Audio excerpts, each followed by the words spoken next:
Deutschland hat eine uralte Hunderasse, und zwar den Deutschen Spitz. Dessen größte Varietät ist der Wolfsspitz, mit dem wir uns jetzt auch beschäftigen wollen. Wie alle deutschen Spitze ist der Wolfsspitz ein Experte im Bereich Security. Das heißt, er ist ein richtiger Wachhund und folglich sehr aufmerksam. Ihm entgeht nichts. Ob vor der Haustür einer stehen bleibt, ob im Schuppen etwas rappelt oder ob auf dem Hof ein Huhn auf verdächtige Weise gackert. Unverzüglich eilt er zu jeder Lärmquelle, um nach dem Rechten zu schauen. Und um seinen Senf dazu zu geben. Dennoch ist der Wolfsspitz kein Kläffer. Stumm wie ein Fisch ist er aber auch nicht. Er schlägt halt an. Wie es sich für einen Wachhund eben gehört. So ein Wachhund wie der Wolfsspitz sorgt auch auf jeden Fall dafür, dass sich kein Fremder am Besitz seiner Familie zu schaffen macht. Das gilt für fremde Zweibeiner, fremde Vierbeiner und auch für geflügelte Diebe. Mit allen Haustieren seiner Familie verträgt sich der Wolfsspitz hingegen super und würde denen niemals auch nur eine Feder bzw. ein Haar krümmen. Das Wachen ist in der Rasse genetisch verankert. Zur artgerechten Haltung eines Spitzes gehört es daher dazu, dass er diesen Trieb dann auch eben wohldosiert ausleben darf. Das kann das Bewachen des Gartens, des Fahrrads, der Einkäufe oder des Autos sein. Ganz egal. Versuchen Sie bitte nicht, dem Wolfsspitz sein angeborenes Wachverhalten abzutrainieren. Das wird nicht funktionieren. Der Wolfsspitz ist übrigens nicht nur Wachhund, sondern wird auch als Schutzhund, als Hütehund, als Mäuse- und Rattenvernichter und als Blindenhund eingesetzt. Sogar Polizeihund war er einst. Obwohl ihm all diese Fähigkeiten angeboren sind, ist der Wolfsspitz keine eierlegende Wollmilchsau, kein magischer Wunderhund. Man muss alles, was er so mitbringt, in Bahnen lenken. Man muss ihm klar und deutlich sagen, was man von ihm möchte und was nicht. Ein Beispiel: Ein ordentlicher Wolfsspitz hat kein Interesse an der Jagd bzw. am Wildern. Das heißt jedoch nicht, dass er das Jagen nicht erlernen kann. Ein auf sich allein gestellter und gelangweilter Wolfsspitz kann natürlich sein Vergnügen am Wildern entdecken. Ist ja nicht so, dass das keinen Spaß macht. Häufig liest man im Internet, dass der Wolfsspitz ein leichtfüßiger Anfängerhund ist. Das kann man jetzt so weder pauschal verneinen noch bejahen. Es kommt halt immer auf den Anfänger und dessen jeweilige Lebenssituation an. Der Wolfsspitz ist ein Hund, der auf Augenhöhe geführt werden möchte, wobei ihm jeder Kadavergehorsam fremd ist. Er ist ein sehr intelligenter Hund und intelligente Hunde sind insofern anspruchsvoll, dass sie eine klare Führung und eine klare Kommunikation seitens ihres Besitzers brauchen. Fehlt diese klare Führung, dann macht der Wolfsspitz eben nach Gutdünken sein Ding, denn er ist sehr selbstständig. Der deutsche Spitz an sich sucht und verlangt gemeinsame Aktivitäten.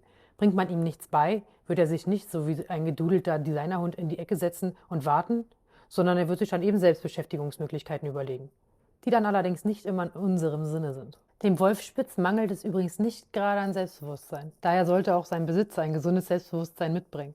Und Humor. Den braucht er auch.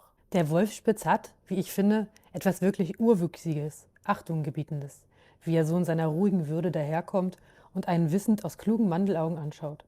Er ist auch unglaublich menschenbezogen und treu und bindet sich meist an seinen Menschen besonders eng.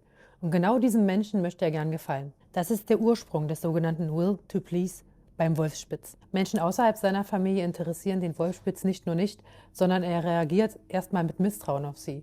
Insbesondere, wenn sie sich in irgendeiner Art und Weise verdächtig machen. Sein Frauchen beispielsweise zu lange anschauen oder in der Dämmerung auffällig, unauffällig herumstehen. Seine Zurückhaltung auch Besuch gegenüber legt sich erst, wenn ihm sein Besitzer sichtbar signalisiert, dass der Fremdling willkommen ist und keine Gefahr darstellt.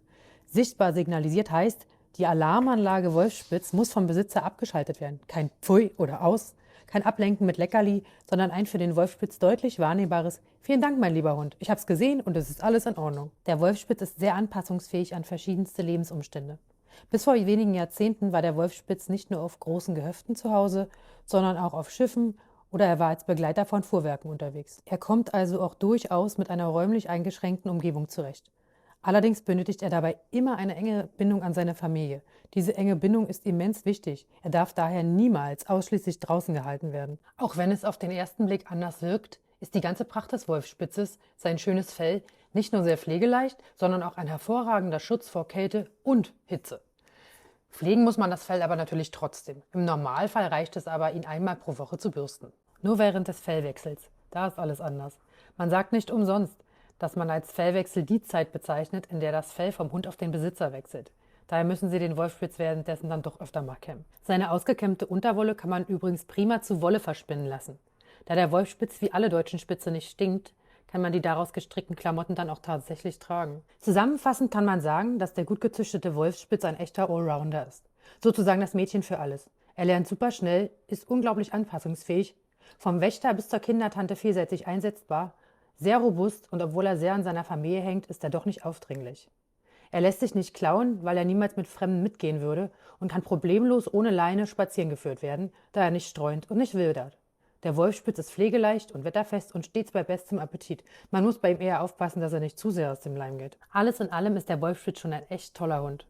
Und weil er eben so toll ist, ist der Wolfspitz schließlich auch in die Rassen Eurasia und Elo eingeflossen, mit denen er inzwischen leider ständig verwechselt wird. Tja, Undank ist der Weltenlohn. Damit sind wir jetzt am Ende angekommen. Wir beiden Hübschen sagen herzlichen Dank fürs Zuschauen und bis zum nächsten Mal.